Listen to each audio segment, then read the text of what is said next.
നിലപാടുകളോടുള്ള അഭിപ്രായ വ്യത്യാസമാണ്. നമ്മൾ വാക്കുകളുടെ പ്രയോഗത്തിൽ ഒരു എളിമയല്ലേ നല്ലത്.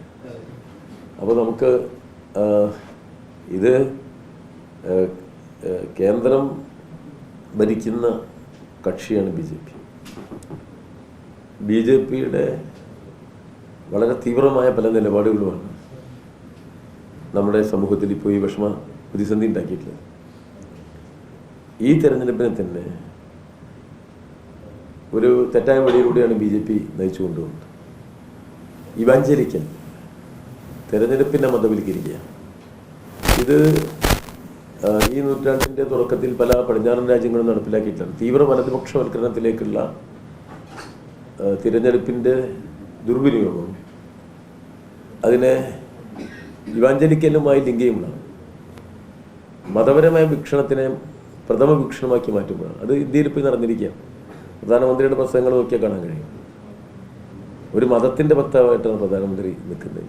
BJP മാനിഫെസ്റ്റോ നോക്കിയാലും നമുക്കതിനെ ആ നിലയിൽ കാണാൻ കഴിയും. അപ്പോൾ രാഷ്ട്രീയ വിഷയങ്ങൾ മുഖ്യ ചർച്ചാ വിഷയമാക്കാതിരിക്കുക, മതത്തെ പിൻപോയിൻ്റ് ചെയ്യുക, ഭൂരിപക്ഷ വർഗീയതയെ തന്നെ മുന്നോട്ട് വെക്കുക, അതാണ് BJP സ്വീകരിക്കുന്നത്. എന്നാൽ അതിൻ്റെ ഇക്കണോമിക് അജണ്ട വളരെ അപകടകരമാണ്. വളരെ അപകടകരമായ ഒരു ഇക്കണോമിക് അജണ്ടയാണ്. ഇന്ത്യയുടെ കോർപ്പറേറ്റ് കൊള്ളലാഭത്തിൻ്റെ അളവിൽ വന്ന വർധനവ് കാണാൻ കഴിയും. പ്രതിഫലനം എന്നുള്ള നിലയിൽ ജനങ്ങളുടെ ജീവിതത്തിൽ അതുണ്ടാക്കിയിരിക്കുന്ന പ്രത്യാഘാതം വളരെ നെഗറ്റീവാണ്. ഇങ്ങനെ കിടക്കുന്നത്. അപ്പോൾ അതിനെ എതിർക്കാതെ നമുക്ക് മുന്നോട്ട് പോകാൻ കഴിയില്ല.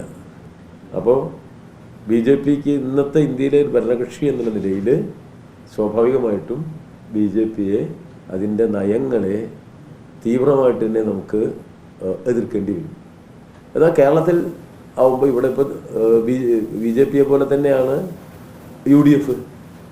UDF-ൻ്റെ നിലപാടുകളെ പരിശോധിക്കാതെ നമുക്കൊരു തെരഞ്ഞെടുപ്പ് കേരളത്തിൽ പോകാൻ കഴിയില്ല. എന്താ വെച്ചാൽ UDF പൊതുവെ സ്വീകരിക്കുന്ന നിലപാടുകളിൽ അവർ തീവ്രമായ ഇടതുപക്ഷ വിരുദ്ധത അവർ ഉപയോഗപ്പെടുത്തുക. അവരുടെ രാഷ്ട്രീയത്തിൽ ദിശാബോധമില്ല. ഈ ഏറ്റവും ഗൗരവമേറിയ ദേശീയ രാഷ്ട്രീയത്തിലെ വിഷയങ്ങളെ മാറ്റി തീവ്ര ഇടതുപക്ഷ വിരുദ്ധത എന്ന ഒരു നിലപാട് തുടർച്ചയായി UDF സ്വീകരിക്കുക. ആ നിലപാട് അടിസ്ഥാനപരമായി BJPയെ സഹായിക്കുന്ന നിലപാട്. അപ്പോൾ ആ നിലപാടിനെ എതിർക്കാതെ നമുക്ക് ഈ ലോക്സഭാ തെരഞ്ഞെടുപ്പിനെ അഭിമുഖീകരിക്കാൻ കഴിയും. അപ്പോൾ ഇടതുപക്ഷത്തെ മുഖ്യ ശത്രുവായി കാണുന്ന UDF നിലപാടിനെ എതിർക്കണം. ദേശീയ തലത്തിലേക്ക് വരുമ്പോഴുള്ള വിഷയങ്ങളുണ്ട്. അവിടെ ഇതിൽ നമ്പർ ഇട്ടിട്ട് പോണ്ട.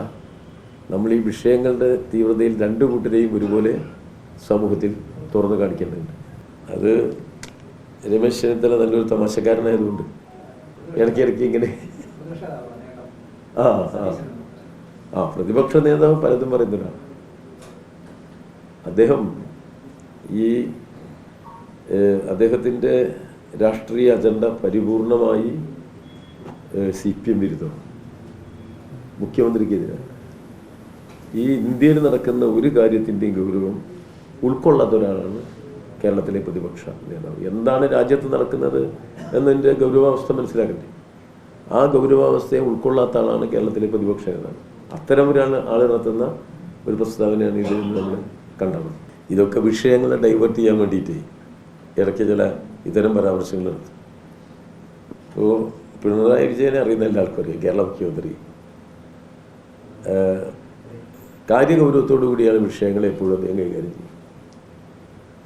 ഇപ്പോൾ മോഡിക്കുള്ളത് മോഡിക്കും, രാഹുൽ ഗാന്ധിക്കുള്ളത് രാഹുൽ ഗാന്ധിക്കും എന്നുള്ള നിലപാടിലാണത്. ഈ നരേന്ദ്രമോദി വന്നിട്ട് ഇവിടെ ഏറ്റവും വലിയ ആക്രമണം നടത്തിയത് ആർക്കെതിരായിട്ടാണ്? അദ്ദേഹത്തിൻ്റെ കേരള സന്ദർശനത്തിൽ CPM-നെതിരായിട്ടാണ്. ഏതോ നാട്ടുമ്പുറത്തെ കാര്യങ്ങൾ വരെ അദ്ദേഹം പ്രസംഗിച്ചുകൊണ്ടിരിക്കും. ഒരു വില്ലേജിലെ ഒരു പ്രശ്നത്തെ അല്ലെങ്കിൽ അങ്ങനെ ഏതെങ്കിലും കുഗ്രാമത്തിൻ്റെ പ്രശ്നങ്ങളെ വരെ എടുത്തിട്ടാണ് അദ്ദേഹം വെച്ചാൽ ഒരു കല്ലും ഒഴിവാക്കുന്നില്ല എന്നുള്ളതാണ്. അപ്പോൾ അത്രയും തീവ്രമായ ആക്രമണമാണ് പ്രധാനമന്ത്രി ഇവിടെ വന്നിട്ട് ഇടതുപക്ഷത്തിനെതിരെ ഇടത്തിൽ മുഖ്യമന്ത്രിക്കെതിരായി വിശേഷിച്ച് നടത്തിയിട്ടുള്ളത്. അപ്പോൾ അങ്ങനെ ഇരിക്കുക. പിന്നെ നമ്മൾ എടുക്കുന്ന നിലപാടുകളിൽ കേരള ഗവൺമെൻറ്റിൻ്റെ ഒരു നിലപാടുണ്ടല്ലോ, സുപ്രീം കോടതിയിൽ വരെ പോയി കേസ് കൊടുത്തിരിക്കുക. ഇന്ത്യയിൽ ഒരു സംസ്ഥാനക്കാരും ചെയ്യാത്തൊരു പതി തീവ്രമായിട്ട് കേസ് കൊടുത്ത് ഭരണഘടനാ ബെഞ്ചിലേക്ക് കേന്ദ്ര സംസ്ഥാന ബന്ധങ്ങൾ ഭരണഘടനയായിട്ട് ബന്ധപ്പെട്ട വിഷയമായിട്ട് അതിനെ ഡെവലപ്പ് ചെയ്തിച്ചെടുക്കാൻ കേരളം നടത്തിയിരിക്കുന്ന ഒരു സമരമുണ്ട്. അത് വ്യക്തമാണല്ലോ. ഒരു നിലപാടുകളിൽ അതിൻ്റെ ഒരു അവ്യക്തതകളും അതിൽ വരുന്നില്ല. പിന്നെ ഇന്നത്തെ ഇന്ത്യൻ സാഹചര്യത്തിൽ BJP-യെ താഴെ ഇറക്കി ഒരു സെക്കുലർ ഗവൺമെൻറ് ഉണ്ടാക്കാനുള്ള എല്ലാ സാധ്യതയുടെയും ഏറ്റവും മുന്നിൽ ഇടതുപക്ഷമുണ്ടോ? ഞങ്ങൾക്കതിൽ ചാഞ്ചാട്ടമില്ല. അതെല്ലാവർക്കും അറിയാം. ഇപ്പം മാത്രമല്ല, അതിനുവേണ്ടി ഞങ്ങൾ വിവിധ ചരിത്ര സന്ദർഭങ്ങളിൽ ദേശീയ രാഷ്ട്രീയ ഗതിയിൽ സ്വീകരിച്ച നിലപാടുണ്ട്. ഞങ്ങൾക്ക് എന്ത് പറ്റുമെന്നും കൂടി ഞങ്ങൾ നോക്കിയിട്ടില്ല. കുറച്ച് പരിക്ക് ഞങ്ങൾക്ക് അതിൻ്റെ ഭാഗമായിട്ട് കിട്ടിയിട്ടുണ്ട്. പക്ഷെ അതെല്ലാം അവിടെ നോക്കിയത് രാജ്യ താല്പര്യമാണ്. ഇടതുപക്ഷം എക്കാലത്തും ആ നിലപാട് സ്വീകരിച്ചു പോന്നിട്ടുണ്ട്. ഒരു തരത്തിലുമുള്ള സന്ധി ചെയ്തിട്ടില്ല. പലപ്പോഴും BJP അധികാരത്തിൽ വരാതിരിക്കാൻ ഞങ്ങൾ നന്നായിട്ട് പ്രവർത്തിച്ച് ബുദ്ധിമുട്ടിയ സന്ദർഭത്തിൽ BJP-യുടെ കയ്യും പിടിച്ച് അത്തരം ഗവൺമെൻറ്റുകളെ താഴെ ഇറക്കാൻ നല്ല പ്രവർത്തനം നടത്തിയ ആൾക്കാരാണ് കോൺഗ്രസ് എന്ന് ചരിത്ര രേഖകൾ തപ്പി നോക്കിയാൽ നമുക്ക് ഇഷ്ടംപോലെ അനുഭവങ്ങളുണ്ട്. അതൊന്നും നമ്മൾ മറന്നുകൂടാ. ഇതെന്താണെന്ന് വെച്ചാൽ ഒരു CPM-ൻ്റെ ഒരു നിലപാടുണ്ടല്ലോ, എല്ലാവർക്കും അറിയാമല്ലോ. CPM-ൻ്റെ ഒരു നിലപാടുണ്ട്. തിരഞ്ഞെടുപ്പില്ല, ഞങ്ങൾക്കൊരു മാനിഫെസ്റ്റോ ഉണ്ട്. അതിലെന്താ ഇവരെ ഡിസ്ലോഡ് ചെയ്യുക, ഇവരെ മാറ്റുക എന്നുള്ളത് നമ്മുടെ അജണ്ടയില്ലേ. പിന്നെ രാവിലെ പ്രസംഗിച്ചപ്പോൾ അരക്കഴഞ്ച്, ഉച്ചയ്ക്ക് 1.5 കഴഞ്ച്, വൈകുന്നേരം 3 കഴഞ്ച് എന്ന് വൈദ്യുത കുറിപ്പ് പോലെയാണോ പ്രസംഗം? എപ്പോഴും ഒരു ഫോക്കസ്ഡ് പോയിന്റ് ആയിരിക്കും. ഒരു പ്രദേശത്ത് നിന്ന് സംസാരിക്കുകയായിരിക്കും. അങ്ങനെയൊക്കെയല്ലോ. അപ്പോൾ നമ്മളൊരു പ്രാദേശിക പ്രത്യേകതകളുണ്ടാവും. അങ്ങനെയൊക്കെയല്ലേ പ്രസംഗിച്ചു പോവുക. പിന്നെ ഏതെങ്കിലും സന്ദർഭത്തിൽ ഒരു വിട്ടുവീഴ്ച BJP-യെ എതിർക്കുന്നതുമായി ബന്ധപ്പെടുത്തി ഞങ്ങളാരും സ്വീകരിച്ചിട്ടില്ല. അങ്ങനെ ചെയ്യൂല. അത് ചെയ്യൂ. നമ്മളൊരു പൊളിറ്റിക്കൽ വിഷനിലല്ലേ കാര്യങ്ങൾ നീക്കിക്കൊണ്ടുപോകും. രാഷ്ട്രീയമായ കാര്യം അത്. അപ്പോൾ തമിഴ്നാട്ടിലെ മുഖ്യമന്ത്രി അവിടെ കോയമ്പത്തൂരിൻ്റെ അപ്പുറത്തെ പശ്ചാത്തലത്തിൽ പ്രസംഗം നടത്തുന്നു. കേരളത്തിലെ മുഖ്യമന്ത്രി ഇവിടെ പ്രസംഗിക്കും. ഒക്കെ അതാത് രാഷ്ട്രീയ പാർട്ടികളുടെ ലൈനാണ് അവർ സംസാരിക്കുക. ഇപ്പോൾ DMK-യുടെ നിലപാട് അതേ അവിടെ ശക്തമായി പറയും. ഇവിടെ CPM-ൻ്റെ നിലപാട് ശക്തമായിട്ട് തന്നെ പിന്നെ കേരളത്തിൻ്റെ മുഖ്യമന്ത്രി പറയും. അത് നന്നായി ശക്തമായിട്ട് പറഞ്ഞു പോകുന്നുണ്ട്. പിന്നെ ഇങ്ങനെയൊക്കെ ഒരു ആക്ഷേപം പറയാൻ വേണ്ടി പറയാമെന്നല്ലാതെ പിണറായി വിജയൻ മോഡിക്കുള്ളത് മോഡിക്കും, രാഹുൽ ഗാന്ധിക്കുള്ളത് രാഹുൽ ഗാന്ധിക്കും. അങ്ങനെ തന്നെയാണ്.